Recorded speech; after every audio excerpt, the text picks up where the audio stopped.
Түркістан облысының әкімі Нұралхан Көшеров шетелдік құрылыс компаниясының директоры Сюминмен кездесті. Өңірде жаңа индустриялы аймақ құру жұмысын жеделдету және оны бірлесе жүзеге асыру мәселесі сөз болды. Компания өкілдері индустриялы аймақты дамыту тұжырымдамасын таныстырып, бонтты қоймалар, өндірістік корпустар, жеке өндіріс орындары, әкімшілік тұрмыстық және сервис орталықтары, сондай-ақ инженерлік инфрақұрылым салуға қатысты ұсынысын бөлісті.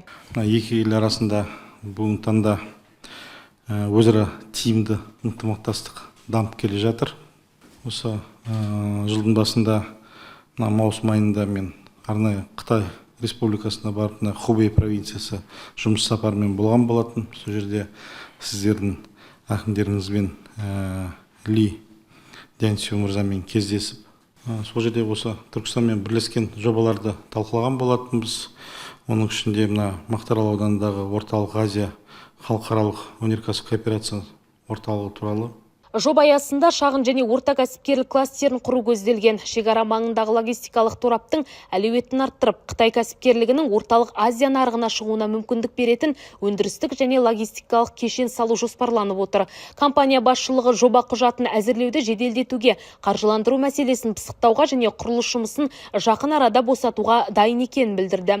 Айта өтейік, мердігер компанияның жол құрылысы, инженерлік желі тарту, металл конструкцияларын орнату және құрылыс материалдарын жеткізу саласында айтарлықтай тәжірибесі бар.